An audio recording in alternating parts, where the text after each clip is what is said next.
श्री सुखदेव जी का परीक्षित, भगवान श्री कृष्ण और बलराम जी ने अपना दिव्य स्वरूप अपने माता पिता पर प्रकट नहीं होने दिया। उन्होंने एक सामान्य बालक की भांति उनसे कहा, हे माँ, हे पिताश्री, हम आपके पुत्र हैं। आप हमारे बचपन का सुख नहीं पा सके और आपकी ममता तथा वात्सल्य का सुख भी हमें प्राप्त नहीं हो सका। यह सब भाग्य की ही बात है। माँ बाप के द्वारा जन्म देने का ऋण बच्चे उनकी सेवा करके भी जीवन भर नहीं उतार पाते, क्योंकि जन्म देने का जो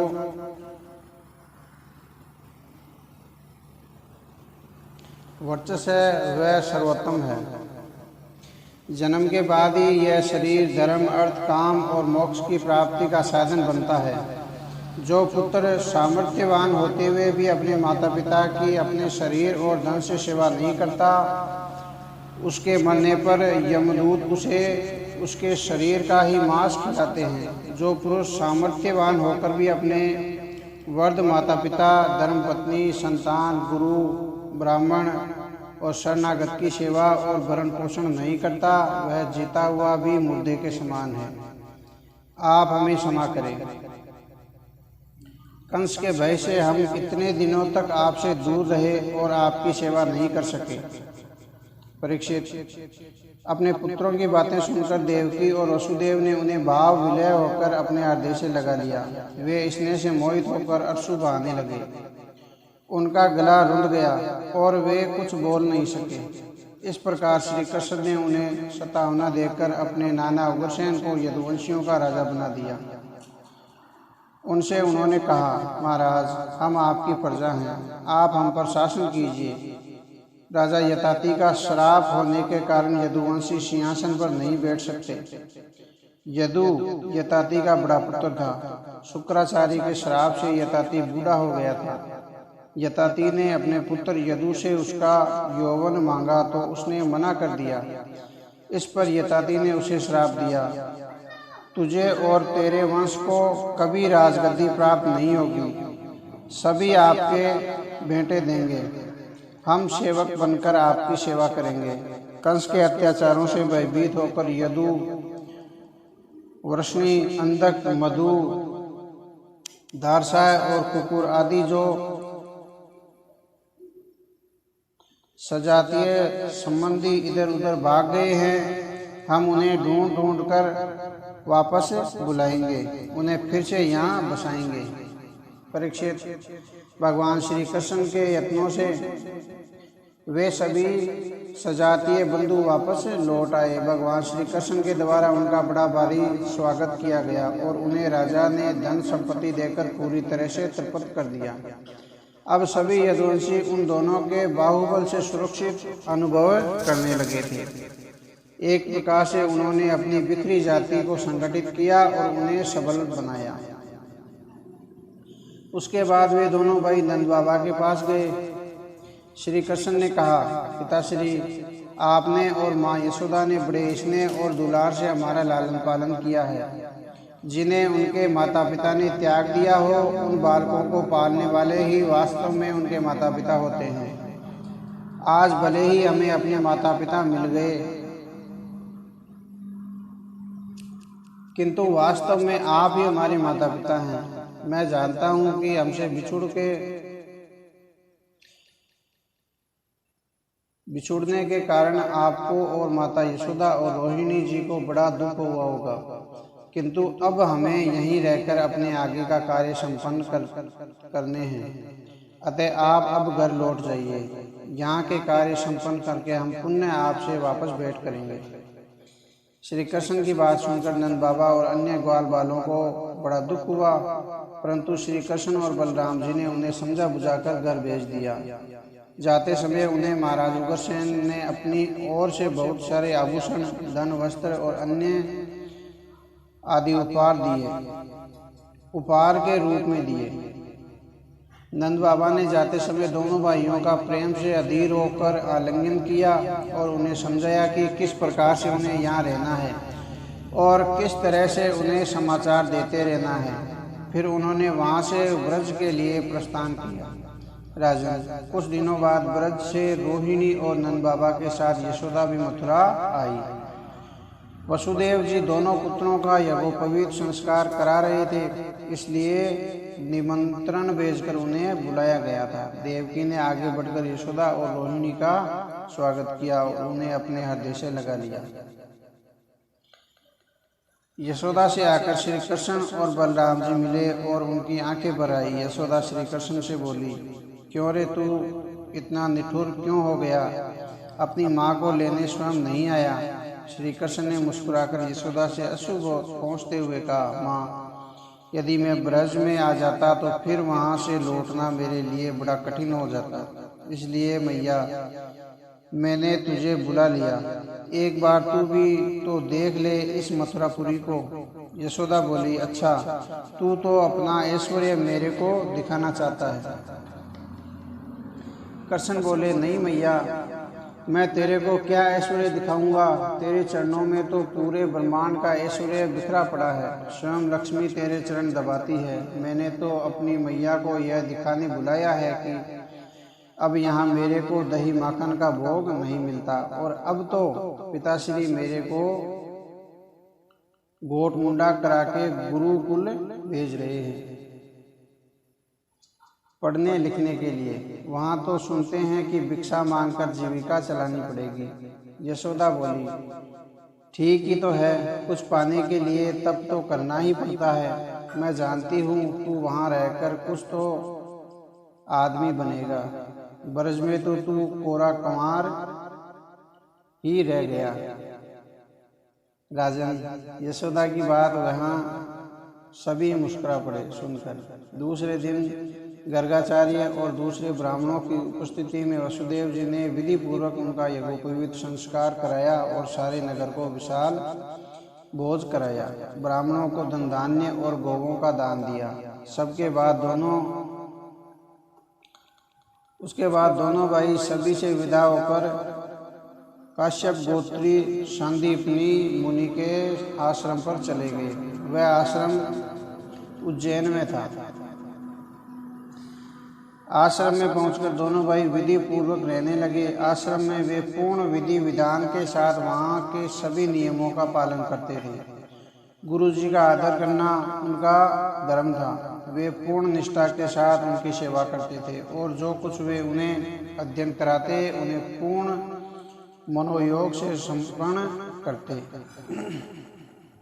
जो स्वयं ज्ञान स्वरूप थे, वे श्री कृष्ण साधारण शिष्यों की भांति गुरु से ज्ञान प्राप्त कर रहे थे।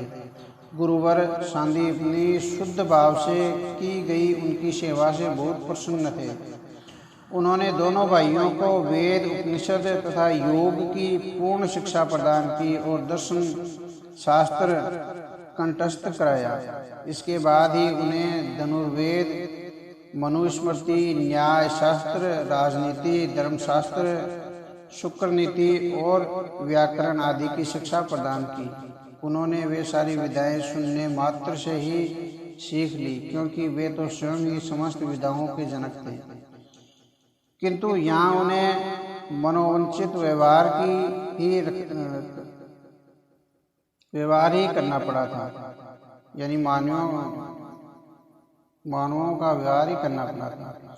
मात्र 64 दिनों में ही उन्होंने 64 कलाओं का ज्ञान प्राप्त कर लिया था। परीक्षित, अध्ययन समाप्त होने पर दोनों ने गुरुवर से इच्छित गुरु दक्षिणा मांगने की प्रार्थना की।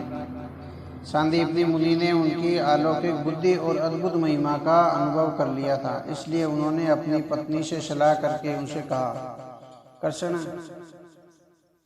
प्रभास क्षेत्र में हमारे एकमात्र पुत्र समुद्र में डूबकर मर गया था। यदि तुम गुरु दक्षिणा देना चाहते हो तो उसे हमें जीवित ला दो।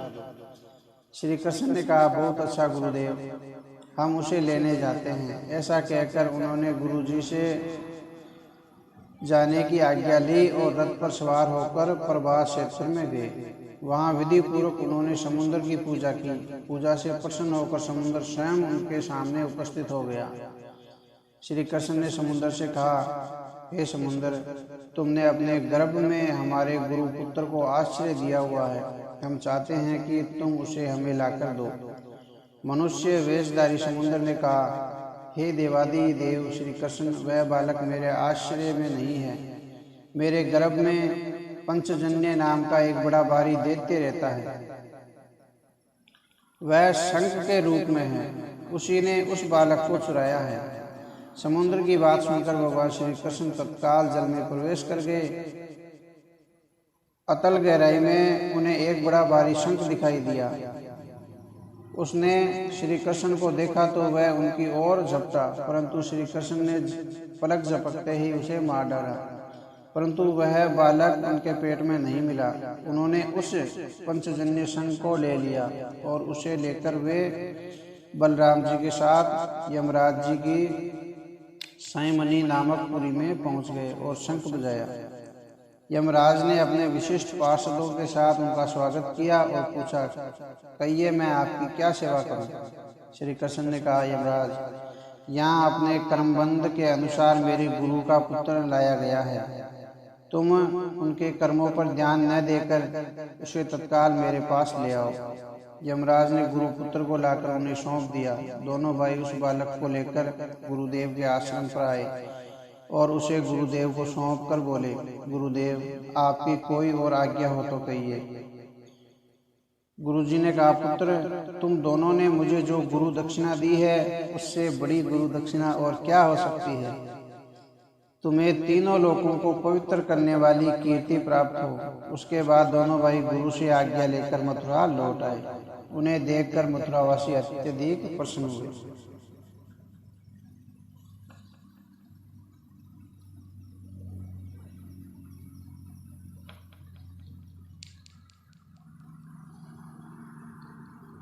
श्री सुखदेव जी ने कहा, परीक्षित, उद्धव जी वर्षणी वंशियों के प्रधान पुरुष थे। वह बृहस्पति जी के शिष्य और परम बुद्धिमान थे। वे कृष्ण की प्यारी सखा और मंत्री थे। एक बार भगवान श्री कृष्ण ने उद्धव जी से कहा, प्रिय उद्धव जी, आप ब्रज में जाओ। वहाँ मेरे माता पिता नंद बाबा और यशोदा मैया है और मेरे विरह में दुखी गोपियाँ हैं। मैं चाहता हूँ कि आप जाकर उन्हें ज्ञान का उपदेश देकर और उनके दुखों को दूर करें। गोपियों का मन नित्य निरंतर मुझ में ही लगा रहता है।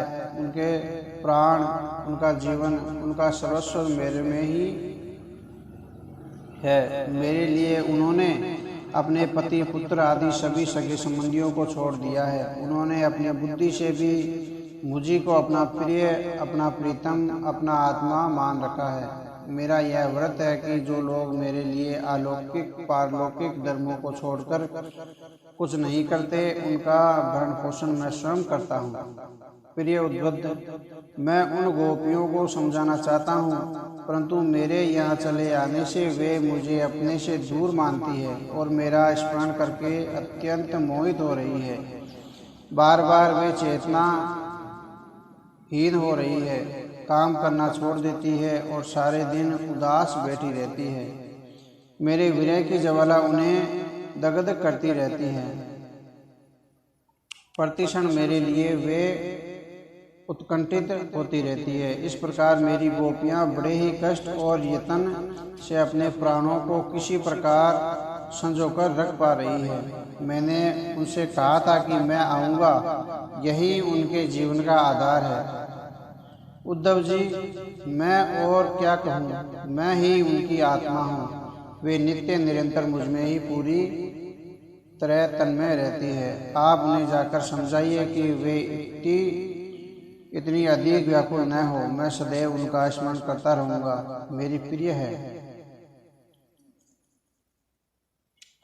परीक्षित, जब भगवान श्री कृष्ण ने उनसे ऐसा कहा तो उद्धव जी ने अपने स्वामी का संदेश लेकर रथ पर सवार हुए और ब्रज में गोपियों को श्री कृष्ण का संदेश देने और उन्हें समझाने चल दिए।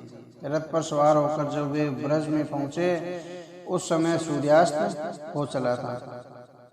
वन से गौवें लौट रही थी। ग्वाले उदास मुख उनके पीछे पीछे चले आ रहे थे। गौओं के खुरों से उठी धूल ने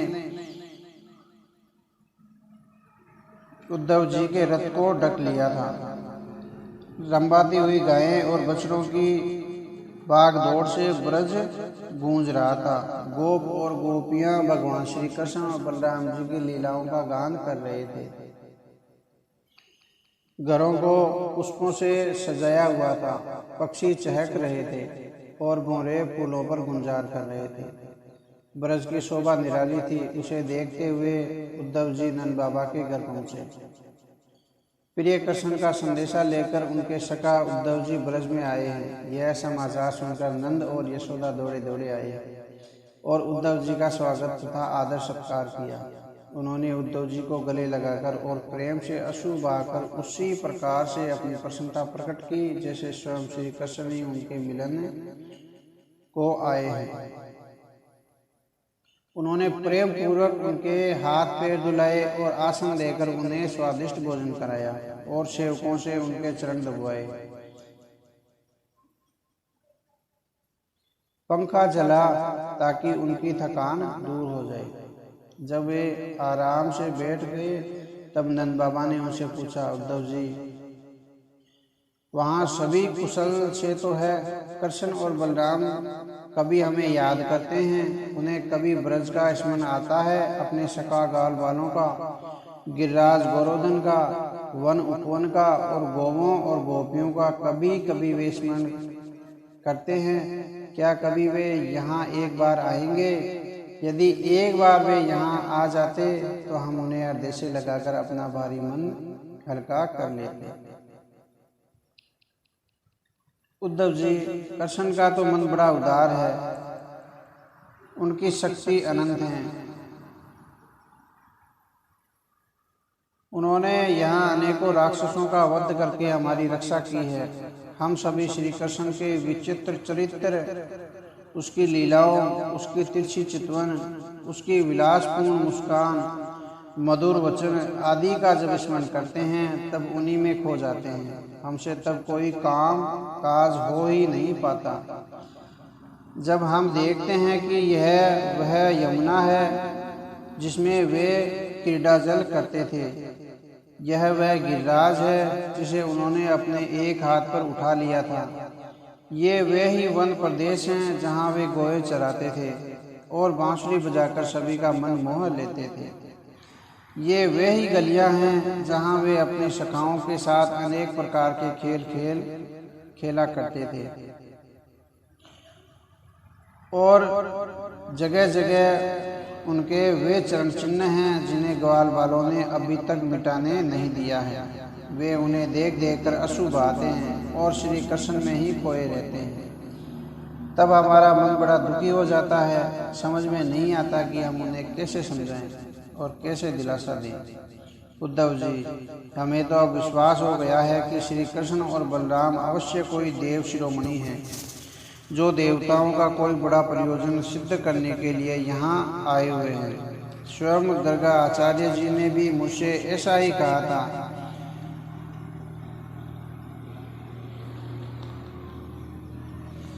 कंस और अनेक राक्षसों को मारकर उन्होंने जो अद्भुत पराक्रम दिखाया है और गोवर्धन पर्वत को जिस प्रकार उन्होंने 7 दिन तक अपने एक हाथ पर उठाए रखा, वह किसी भी अद्भुत चमत्कार से कम नहीं है। परीक्षित, नंद बाबा श्री कृष्ण के प्रेम में विलय होकर इस प्रकार उनकी लीलाओं का बखान करते जाते थे और अश्रु बहाते जाते थे। कहते कहते उनका गला अवरुद्ध हो गया और वे सिर नीचा करके चुप हो गए। यशोदा तो कुछ बोल ही नहीं पा रही थी, वह लगातार अश्रु बहा रही थी। उद्धव जी ने उनकी दिशा देखी तो लगा कि श्री कृष्ण के प्रति उनका अगाध अनुराग है। यह देखकर वे आनंद रस में डूब गया और उनसे कहने लगे। उद्धव जी ने कहा, मान्यवर नंद जी, इसमें कोई संदेह नहीं कि आप अत्यंत भाग्यवान हैं, क्योंकि चराचर जगत को बनाने वाले और संसार को ज्ञान देने वाले स्वयं नारायण जो श्री कृष्ण के रूप में अवतरित हुए हैं, उनके प्रति आपका पुत्रवत स्नेह और वात्सल्य देकर मेरा हृदय आनंद से भर उठा है। वस्तुत आप धन्य हैं और आपका जीवन सराहनीय है। श्री कृष्ण और बलराम जी पुराण पुरुष हैं जो समस्त संसार के कारण हैं। भगवान श्री कृष्ण पुरुष है और बलराम जी प्रधान प्रकृति है। ये दोनों ही समस्त जीवों के शरीरों में प्रवेश करके जीवनदाता देते हैं। जो जीवन मृत्यु के समय भी अपने शुद्ध मन से एक क्षण के लिए भी इन्हें याद कर लेता है, वह समस्त सांसारिक कर्मों की व्याधि से छूट जाता है और परम गति प्राप्त करता है। वे भगवान ही हैं जो सभी जीवों के आत्मा हैं। भक्तों की अभिलाषा पूर्ण करने और धरती से दुष्टों का भार कम करने के लिए ही वे मनुष्य रूप में अवतार लेकर प्रकट हुए हैं। उनके प्रति आप दोनों का ऐसा वात्सल्य भाव देखकर मैं तो यही रहता हूँ कि अब आपके लिए कोई कार्य शेष नहीं रह गया। भक्तवत्सल श्री कृष्ण थोड़े दिनों में ही ब्रज आएंगे और आपको आनंदित करेंगे। वे अपना ब्रज आने का वचन अवश्य पूरा करेंगे। आप दोनों परम भाग्यशाली हैं। आप किंचित भी शोक न करें। आप जब भी उन्हें याद करेंगे वे श्री कृष्ण सदैव आपके पास ही होंगे। वे तो सदैव आपके हृदयों में निवास करते हैं। किसी एक शरीर के प्रति उनका अभिमान नहीं है। इसी कारण वे न तो कोई उनका प्रिय है और न अप्रिय है। वे देह से परे हैं। वे समदर्शी सभी के लिए समान हैं। उनके लिए उत्तम और अधम का कोई भेद नहीं है। वे मात्र उनके कर्म देखते हैं और उन्हीं के अनुरूप उन्हें वरदान और दंड देते हैं। वे अजन्मे हैं किंतु साधुओं के परित्राण है और दुष्टों के दलन के लिए लीला करने और अपने अस्तित्व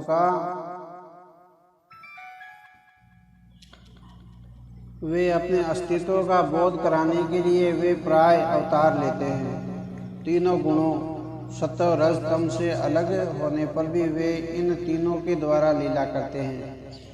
उन्हीं के द्वारा वे जगत की रचना, पालन और संहार करते हैं। यह जीव ब्रह्मांड के कारण और अपनी अहम बुद्धि से अपने को ही करता और मैं मेरा मानने लगता है, जो असत्य है।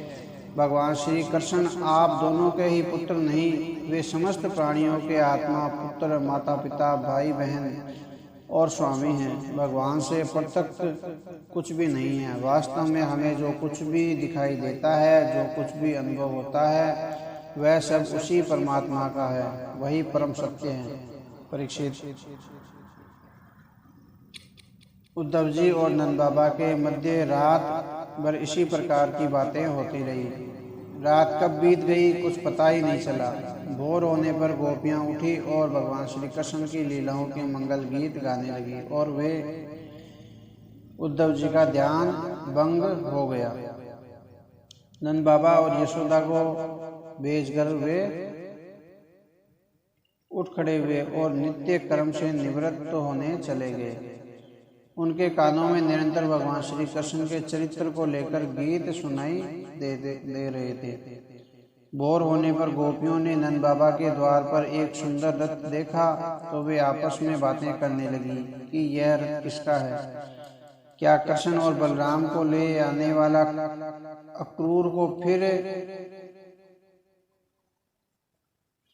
अक्रूर जी तो फिर नहीं आ गए, लेकिन अब वहां से किसे ले जाएगा। क्या कंस का पिंडदान कराने के लिए वह हमें लेने आया है। अब वह क्यों आया है। जब वे इस प्रकार बातें कर रही थी तभी नित्य कर्म से निवृत्त होकर उद्धव जी वहां आ पहुंचे। श्री सुखदेव जी ने कहा, परीक्षित, गोपियों ने देखा कि उद्धव जी की आकृति और वेशभूषा श्री कृष्ण जी से मिलती ही जुलती है। वे आपस में बातें करने लगी कि यह कौन है, किसका दूत है, इसने उनके कन्हैया जैसा वेशभूषा को धारण कर रखी है। वे उनका परिचय जानने के लिए उत्सुक हो उठी और उन्हें चारों ओर से घेर कर खड़ी हो गई। जब उन्हें पता चला कि वे श्री कृष्ण जी के सखा हैं और उनका संदेश लेकर आए हैं तो उन्होंने उनका आदर सत्कार किया और उन्हें एकांत में ले जाकर एक आसन पर बैठाया। गोपियां बोली, उद्धव जी, हम जान गई कि आप यदुनाथ जी के पार्षद हैं। उन्हीं का संदेश लेकर यहाँ पधारे हैं। आपके स्वामी ने अपने माता पिता को सुख देने के लिए आपको यहाँ भेजा है। अन्यथा हमें तो अब इस नंद गांव में गोवों के रहने की जगह में और उनके स्मरण करने योग्य कोई भी वस्तु दिखाई नहीं पड़ती है। माता पिता की याद बड़े से बड़े ऋषि मुनि भी बड़ी कठिनाई से छोड़ पाते हैं। दूसरों के साथ जो प्रेम किया जाता है वह तो किसी न किसी स्वार्थ के लिए ही किया जाता है। बोरों का पुष्पों से और पुरुषों का स्त्रियों से ऐसा ही स्वार्थी प्रेम संबंध होता है। जब प्रजा देखती है कि राजा हमारी रक्षा नहीं कर सकता तो वह उसका साथ छोड़ देती है। ऐसे ही गणिका अपने पास आने वाले की जेब खाली देखती है तो उसे धुतकार कर भगा देती है। अध्ययन समाप्त होने पर शिष्य भी गुरुओं का साथ छोड़ देता है और दक्षिणा प्राप्त करते ही यज्ञ कराने वाले ब्राह्मण चले जाते हैं। जिन वृक्षों पर फल नहीं रहते वहाँ पक्षी भी नहीं आते। अतिथि लोग भी भोजन ग्रहण करने के बाद गृहस्थ की ओर कहाँ ध्यान देते हैं। स्त्री के हृदय में कितना ही प्रेम क्यों न हो, पर निर्मोही पुरुष अपना काम बना लेने के बाद कब पलटकर उसकी ओर नहीं देखता। परीक्षित, गोपियों का हृदय तो पूरी तरह भगवान श्री कृष्ण में लीन था। वे भगवान की उन लीलाओं का स्मरण कर करके उल्लेख करने लगी जो श्री कृष्ण ने उनके साथ रहकर की थी। वे आत्मा विस्मृत होकर स्त्री सुलभ लज्जा को भी भूल गई और उल्लाह न देकर उनकी बातें बताती हुई फूट फूट कर रोने लगी। उनका प्रेम देखकर उद्धव जी यह भूल गए कि उन्हें क्या कहना है और क्या नहीं। एक गोपी ने यह देखा कि जब वे कृष्ण से अपनी मिलन की बातें कर रही थी तब एक बोरा कहीं से आकर वहां गुंजार करने लगा। उसने समझा कि उन्हें रूठा हुआ जानकर भ्रमर के रूप में उन्हें मनाने स्वयं श्री कृष्ण वहां आए हैं या फिर उनका भेजा कोई दूत वहां आया है। उस भ्रमर को लक्ष्य करके वे उद्धव जी को खरी खोटी जो मुंह में आया सुनाने लगी। एक गोपी ने कहा, रे कपटी मधु, तू भी उस कपटी कृष्ण का सखा है, तभी तू कपट भरी बातें यहाँ आकर हमें सुना रहा है। तू हमारे पैरों को मत छू, झूठे ही प्रणाम करके हमारी खुशामद मत कर। हमें तेरी मूँछों पर प्रांगण लेने लगे दिखाई दे रहे हैं। लगता है कि श्री कृष्ण के गले की वन की माला हमारी शोध के वक्ष में मछली जाकर तेरी मूँछों पर भी उसके कण लगा लाई है। तू बड़ा छलिया है, एक फूल से दूसरे फूल पर मंडराता रहता है। जैसा तेरा स्वामी है वैसा ही तू भी है। तू अपने स्वामी से कहना कि वे अपनी मीठी मीठी बातों से मथुरा की नायिकाओं को ही प्रसन्न किया करें। उन्हें यहाँ भेजने की कोई भी आवश्यकता नहीं है। जैसा तू काला है वैसा ही तेरा स्वामी भी काला है। तू भी फूलों का रस लेकर उड़ जाता है और उनसे भी तो यही किया है। हम भोली भाली गोपियों को अपनी मोहिनी छवि दिखाकर वह निर्दयी हमें लूटकर यहाँ से चला गया। वहाँ भी वह इसी तरह यदुवंशियों को रिझा रहा होगा। दूसरी ने कहा, अरे भ्रमर, हम तो वनवासी ठहरी, हमारा न कोई घर द्वार है न कोई ठिकाना है। हमारे सामने उस यदुवंशी कृष्ण का गुणगान क्यों कर रहा है? क्या हम तेरी चिकनी चुपड़ी बातों में आ जाएंगी? तेरी कोई चापलूसी हमारे ऊपर नहीं चल पाएगी। तू यहाँ से चला जा और जाकर मथुरावासी सखियों का ही गुणगान कर। वे नहीं हैं, उनकी लीलाएं कम जानती होगी, इसलिए वे उनके झांसे में जल्द ही आ जाएगी। हमें तो उनको अच्छी तरह पहचान लिया है, अब हमारे ऊपर उनका कोई असर नहीं होगा। तू जा, वहीं पर तुझे अपनी चापलूसी का भरपूर पुरस्कार मिलेगा। यह हमारे पास अब क्या है जो हम तुझे देंगे? हम तो भली भांति जानती हैं कि उनकी बाकी चितवन और मधुर मुस्कान से ऐसी कौन सी स्त्री है जो उनके चंगुल में नहीं फंस जाएगी। तीनों लोगों की तो बात ही क्या, स्वयं श्री लक्ष्मी जी भी उनके जाल में फंसकर उनकी सेवा में लगी रहती है। फिर हमारी गिनती किनमें है?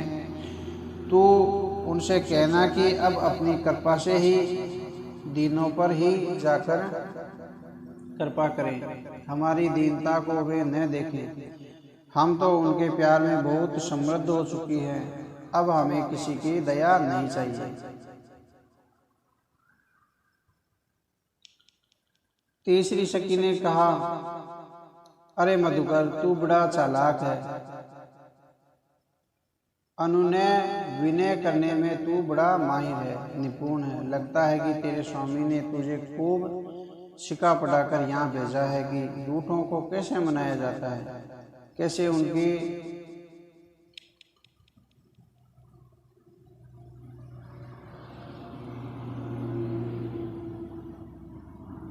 पर अच्छी तरह से समझ ले कि अब तेरी दाल यहाँ नहीं गलने वाली। देख, हमें तेरे स्वामी उस शल्याकर्षण के लिए अपने पति पुत्र परिजन और घर बार सब कुछ छोड़ दिया, पर वह निठुर निर्मोही हमें छोड़कर चला गया। यहाँ से जाने में उसने एक पल की भी देर नहीं लगाई, एकदम से हमें असहाय छोड़कर चला गया, छलिया कहीं का। चौथी सखी ने कहा, रे बोरे, तू अपने स्वामी को नहीं जानता, पर हम तो जन्म जन्म से उसे जानते हैं। वह बड़ा धोखेबाज है, छलिया है, बेदिया है और अन्यायी है। जब त्रेता युग में वह राम बनकर आया, तब कपिराज बाली को अपने धोखे से ही मार गिराया। बेचारी शूर्पणखा तो काम के वशीभूत होकर सारी लोक लाज त्याग कर उसके पास आई थी, तो उसने अपने स्त्री का कहना बनाकर अपने भाई से उसकी नाक कटवा दी, उसे कुरूप कर दिया। उससे भी पहले ब्राह्मण के घर में उसने वामन के रूप में जन्म लिया और दैत्यराज बलि को छल के ठग लिया और उसका सारा राज्य, तीनों लोक और यहाँ तक कि उसकी स्वतंत्रता भी छीन ली और उसे वरुणपाश से बांधकर पाताल में डाल दिया। जबकि बाली ने तो उसकी विधिवत पूजा की थी और उसे मुँह मांगी वस्तु देने के लिए वचन दिया था। खैर, जाने दें, अब तुझसे और क्या कहें। हमें कर्षण से क्या, हर काली वस्तु से कोई मित्रता नहीं करनी। काले मुख वाले अपने रंग रूप के अनुसार ही अपने मन से भी काले होते हैं। फिर भी हम क्या करें, यह चस्का लगी चीज है, बड़ा दुख देती है। इसे बार बार छोड़ना चाहकर भी हम छोड़ नहीं पाते हैं। तेरे स्वामी कृष्ण की रूप माधुरी और प्रेम रस की प्यास ने ही हमें बोरा दिया है। हम तो पागल भिखारियों की तरह प्रेम रस की भीख मांग रही है, दर दर भटक रही है। उनकी स्मृति हमारे हृदय पलट से मिट नहीं जा रही है। जैसे काले मृग की पत्नी भोली भाली हिरनी व्याध के सुमधुर गान को सुनकर उसके जाल में हंसती है, वैसे ही हम भोली भाली गोपियां भी उस छलिया की कपट भरी मीठी मीठी बातों को और मुरली की मधुर तान में फंसकर उसे ही अपना सर्वस्व मान बैठी है। उसके नाखूनों के स्पर्श मात्र की स्मृति से ही कामवादी अनुभव करती रहती हैं। इसलिए बोरे, तू अब और गुंजार करके हमें उसकी यादें मत दिला। हमसे अब तू दूर ही रह जा। तुझे कुछ कहना है तो कुछ और बात कर।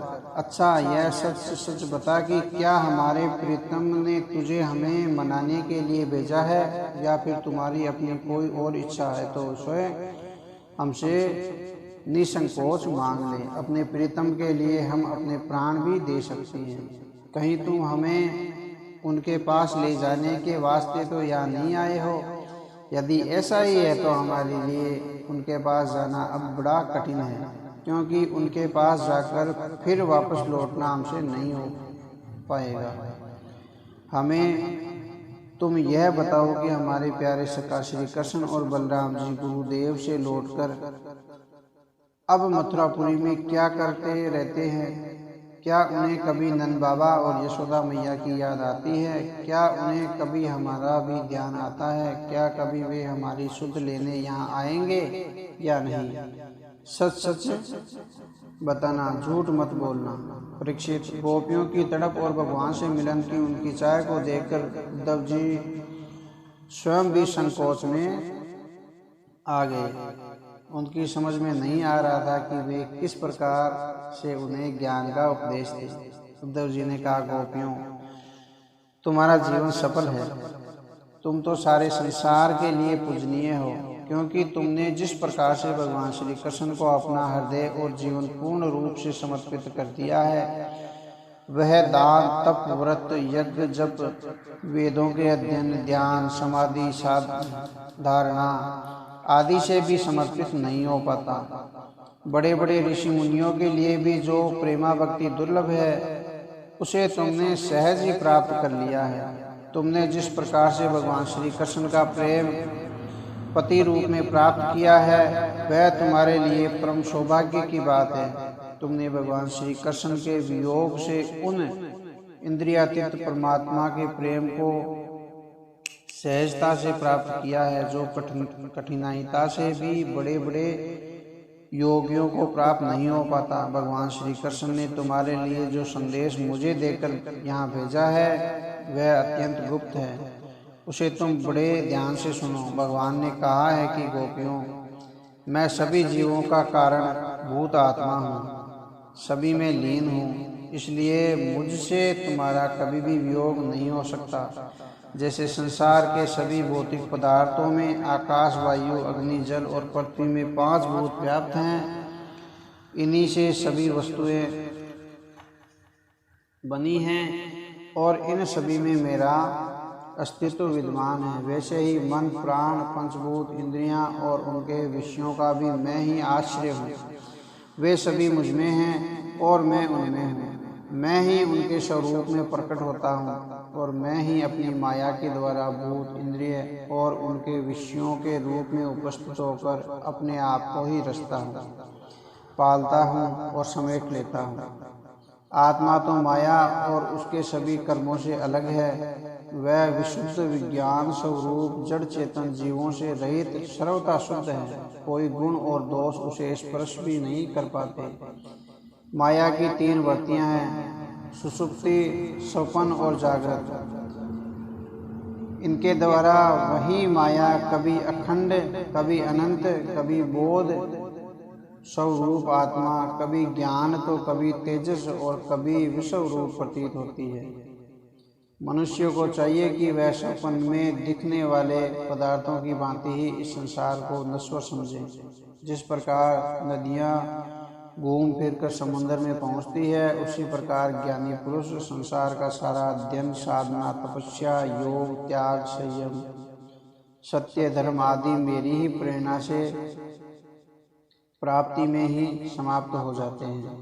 हे प्रिय गोपियों, इनमें कोई संदेह नहीं है कि मैं ही तुम्हारे नयनों का ध्रुव तारा हूँ, तुम्हारा जीवन सर्वस्व हूँ। मैं तुमसे दूर इसलिए रहता हूँ ताकि तुम निरंतर मुझे याद करती हो।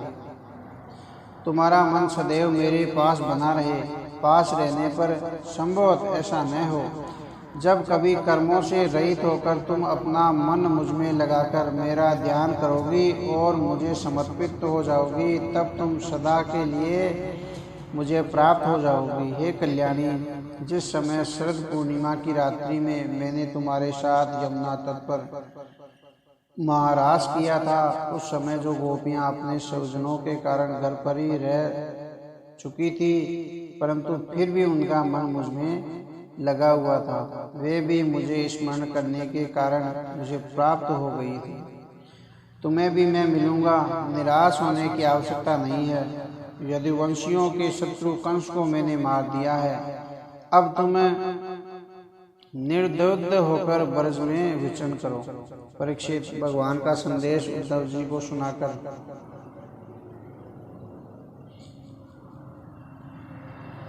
सुनाकर और गोपियों को वह संदेश सुनकर बड़ा आनंद हुआ।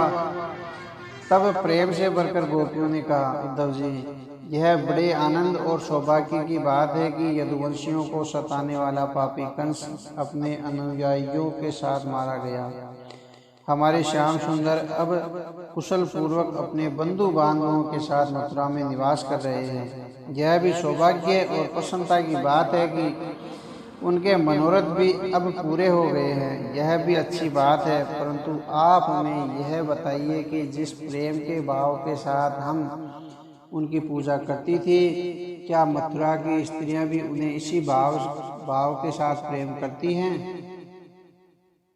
दूसरी बोली, उद्धव जी, हमारे श्याम सुंदर तो प्रेम की मोहिनी कला के विशेषज्ञ हैं, तभी तो सभी उनसे प्यार करते हैं। जब नगर की स्त्रियां उनसे मीठी मीठी बातें करेंगी तो क्या वे उन पर ही नहीं रिझेंगे? तीसरी बोली, हे साधो, सच सच बताइए कि जब कभी हमारे प्यारे वे कन्हैया नगर की स्त्रियों के मध्य बैठकर प्रेम भरी बातें करते हैं, तब क्या कभी प्रसंगवश उन्हें हम गंवारनियों की याद भी आती है? चौथी बोली, उद्धव जी, क्या हमारे श्याम सुंदर को चांदनी रात में ब्रज में किस रास मंडली की याद आती है? क्या उन्हें हमारे साथ नृत्य करने की सुधि आती है? क्या वहाँ भी ऐसे रास नृत्य करते हैं?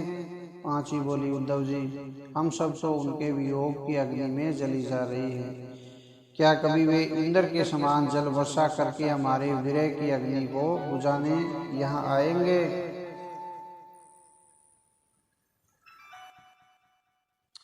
छठी गोपी ने कहा, सखी, अब तो उन्होंने अपने शत्रुओं को मारकर राज्य पा लिया है, जिसे देखो वही उनका सगा बन गया है।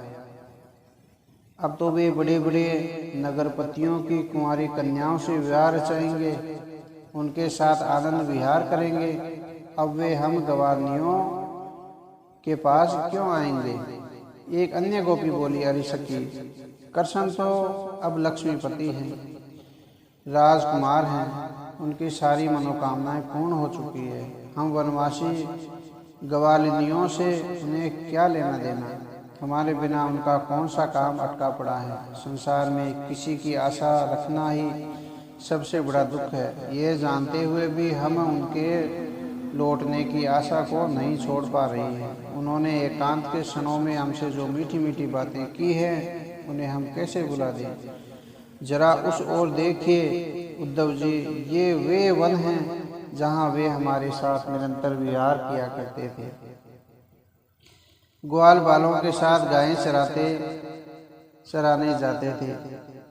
यह वह पर्वत है जिस पर वे बैठकर बांसुरी की सुरीली तान छेड़ा करते थे। रात्रि में यमुना के इसी तट पर वे रास क्रीड़ा करते थे। यहाँ का एक एक धूलिकण उनके चरणों के स्पर्श का साक्षी है। फिर तुम ही कहो उद्धव जी, हम उन्हें कैसे भूल जाएं? आपने हमें योग का, आत्मा का, संसार का, नश्वरता का जो उपदेश दिया है, वह तो हमारी बुद्धि से परे है। अब आप हमें यह बताओ कि वे हमें जीवन रस पिलाने कब यहाँ आएंगे और कब हमें दर्शन देंगे? परीक्षित, उद्धव जी ने सोचा था कि वे ब्रह्मा योग का संदेश देकर गोपियों की विरहव्यथा को शांत कर देंगे, परंतु उन्हें ऐसा लग रहा था कि उन गोपियों के मध्य रहते हुए श्री कृष्ण की लीलाओं की नित्य प्रति चर्चा ने उनके पैरों में बेड़ियां डाल दी है। उनका मन वहां से जाने को करता ही नहीं था। वे तो गोपियों के प्रेम रस में डूबकर अपना सारा ज्ञान विवेक भूल गए थे। वे सारी रात दिन गोपियों के साथ भगवान श्री कृष्ण की प्रेमा भक्ति बातों की चर्चा करते हुए इधर उधर भटकते रहते थे। वहां रहते हुए उन्हें एक माह का समय कब बीत गया उन्हें पता ही नहीं चला। वे स्वयं श्री कृष्ण विरह में उन गोपियों के साथ घूमते हुए गाते, इस धरती पर जन्म लेना उसी का श्रेष्ठ सफल है, सार्थक है जो इन गोपियों के मध्य जन्म लेता है, क्योंकि वे भगवान श्री कृष्ण के प्रेम में दिव्य भाव में स्थिर हो चुकी है। प्रेम की यह प्रकाष्ठा उसी के लिए है जिसने अपना सर्वस्व श्री कृष्ण के चरणों में समर्पित कर दिया है। और मोक्ष की चाहना रखने वाले ऋषि मुनि भी इस प्रेम के समर्पण भाव को नहीं जान पाते। जिन्हें भगवान श्री कृष्ण की लीला कथा का चस्का लग गया है, उन्हें बड़े बड़े कुलीनगत यज्ञ संस्कारों से भी भला क्या लेना देना।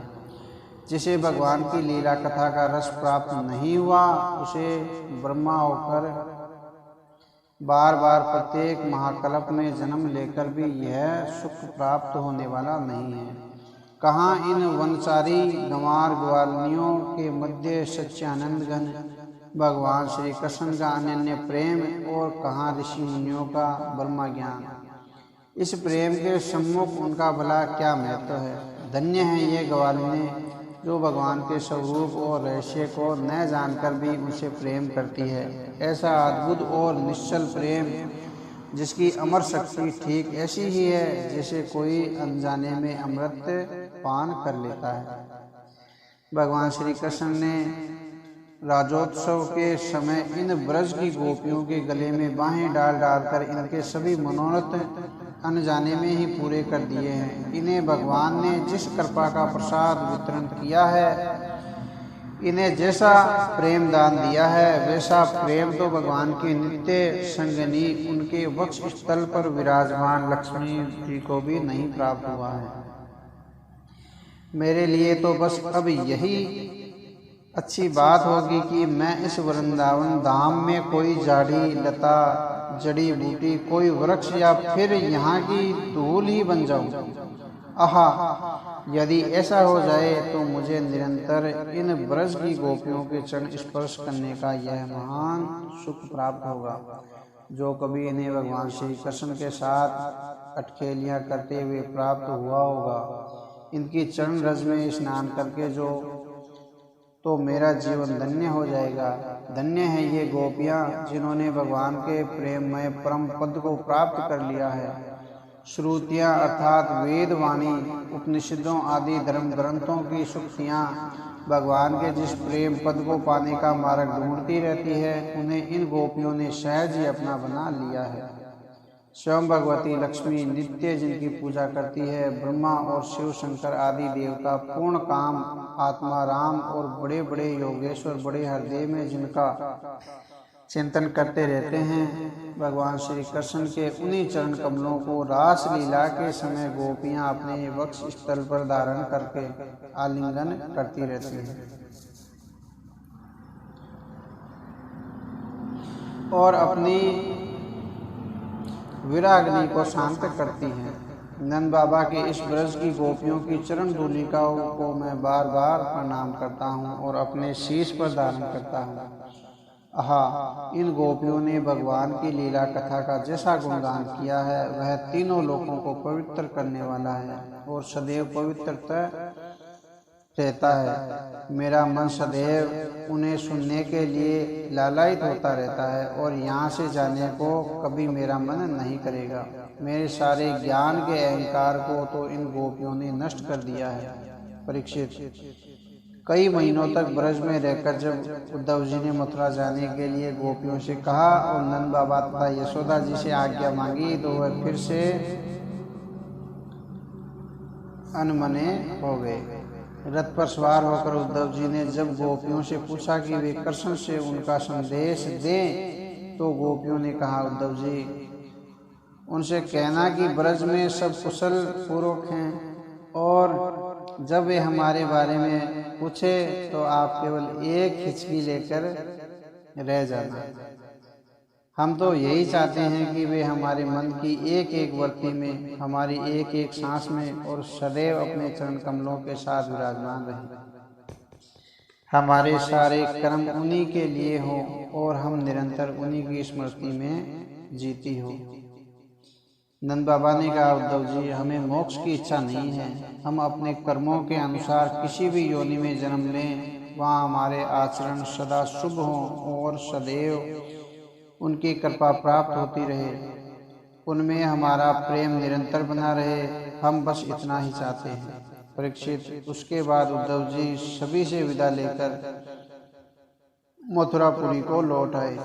वहां पहुंचकर उन्होंने भगवान श्री कृष्ण को प्रणाम किया और ब्रजवासियों की शक्ति भक्ति को जैसा देखा वैसा सुना दिया।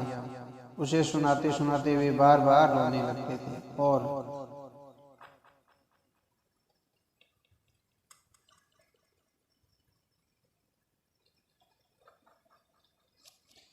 भगवान श्री कृष्ण कब अपने आंचल से उनके अश्रु पहुँचने लगते, इसका उन्हें जरा भी भान नहीं रहता था। वे तो प्रेम की धारा में उसके तेज प्रवाह के साथ बहते चले जा रहे थे। ऐसा अतीन्द्रिय प्रेम न तो पहले देखा गया और न कभी किसी के मुख से सुना गया था।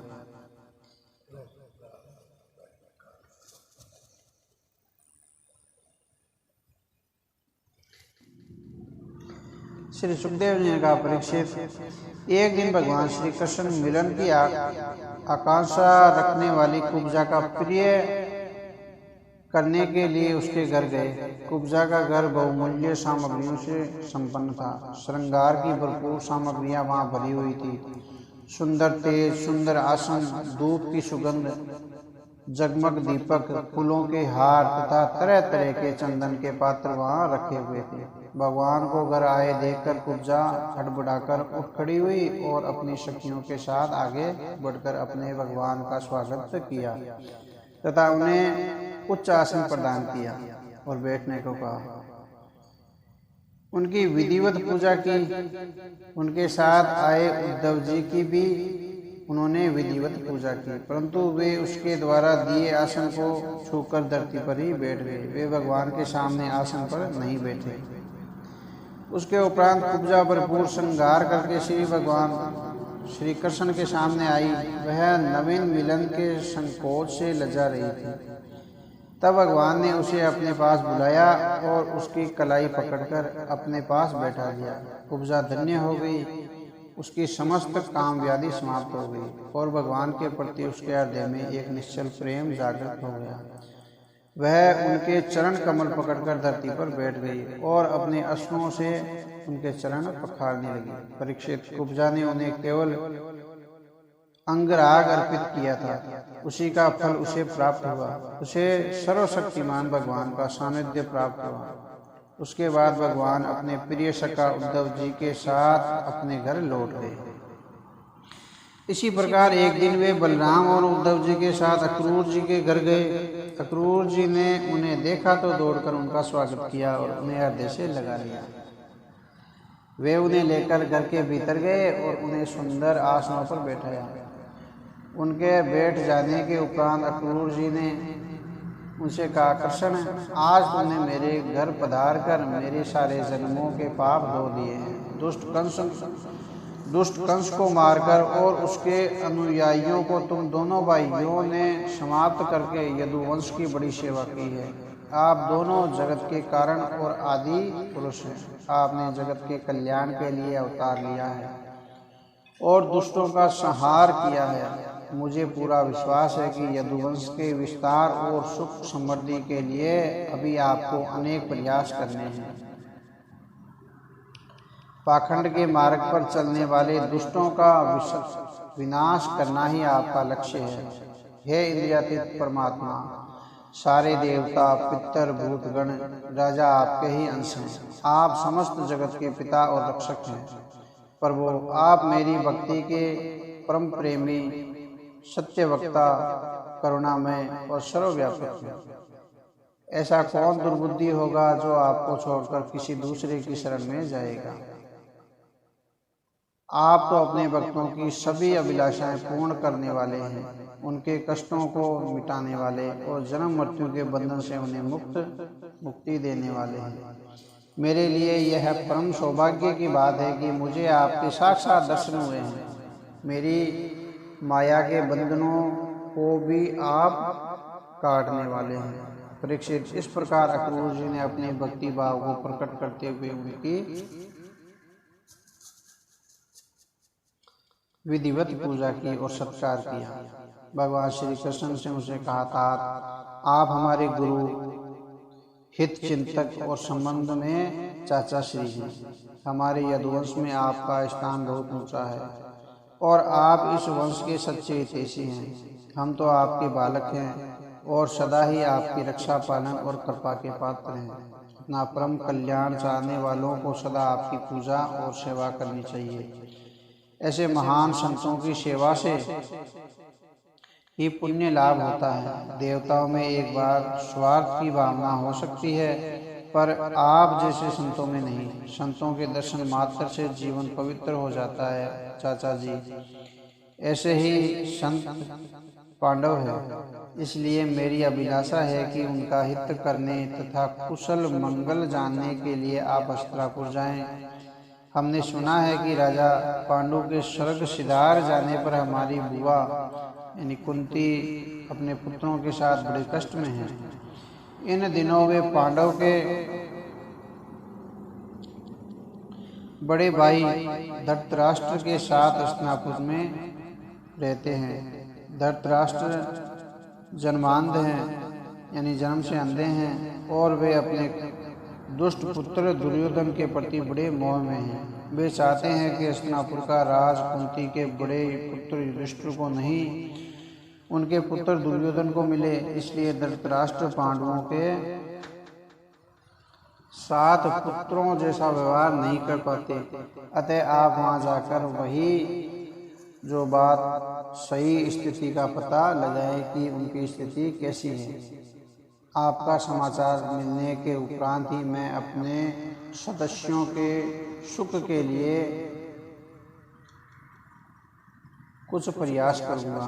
परीक्षित भगवान श्री कृष्ण अक्रूर जी को ऐसा आदेश देकर बलराम जी और उद्धव जी के साथ वापस अपने घर को लौट आए। श्री सुखदेव जी ने कहा, परीक्षित भगवान की आज्ञा के अनुसार अक्रूर जी हस्तिनापुर गए। वह एक भव्य नगर था और पूर्ववंशी राजाओं के ऐश्वर्य की छाप वहाँ की हर वस्तु पर थी। वहाँ अक्रूर जी का स्वागत विषम जी, धृतराष्ट्र जी और विदुर जी ने किया। वे कुंती और उनके पुत्रों युधिष्ठिर, भीम, अर्जुन आदि से मिले।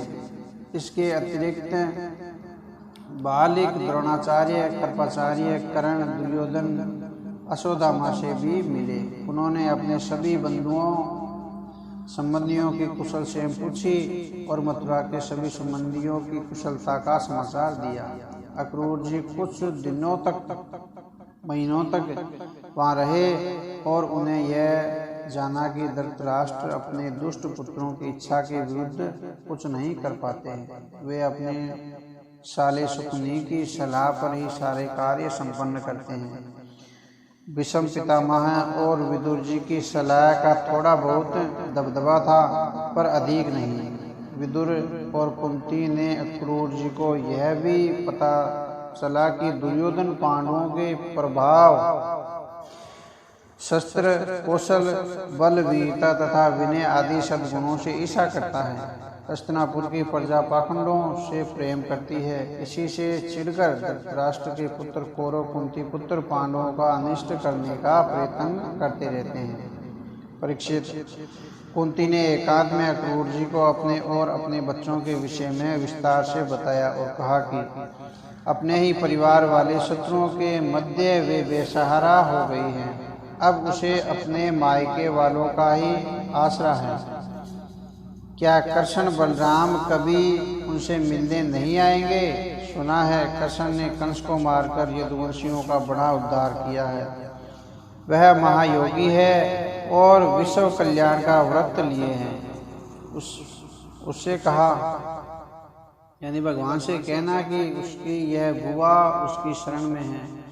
वह अपने बच्चों के साथ घुट घुट कर यहाँ जी रही है। उसे मेरी और मेरे बच्चों की सुध लेनी चाहिए। अक्रूर जी ने कुंती को हर प्रकार से सांत्वना दी और मथुरा लौटने से पहले वे धृतराष्ट्र से मिलने उसकी सभा में गए। अब तक वे अच्छी प्रकार जान गए थे कि धृतराष्ट्र अपने भतीजे पांडवों के साथ पुत्रों जैसा बर्ताव न करके मात्र दिखावा करते हैं और पक्षपात करते हैं। तब उन्होंने कौरवों की सभा में श्री कृष्ण और बलराम जी का संदेश सुनाया। अक्रूर जी ने कहा, महाराज धृतराष्ट्र जी, आप कुरुवंशियों की उज्जवल कीर्ति के स्वर्गवासी हो जाने के उपरांत प्राप्त हुए हैं। आप धर्मानुसार प्रजा का पालन करें।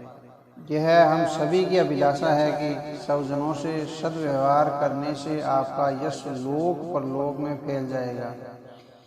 यदि आपका व्यवहार इसके विपरीत रहा तो आपकी निंदा होगी और लोक परलोक में आपको सुख नहीं मिलेगा। हमें विश्वास है कि आप पांडवों के साथ भी बिना किसी पक्षपात के समानता का व्यवहार करेंगे।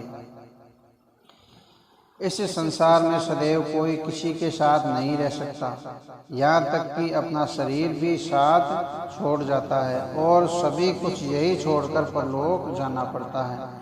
अपनी करनी धरनी का पाप पुण्य मनुष्य को अकेले ही भोगना पड़ता है। यह मूर्ख जीव जिन्हें अपना मानकर अधर्म द्वारा उनका पालन पोषण करता है, वे सभी इस जीव को अकेला ही छोड़कर चले जाते हैं।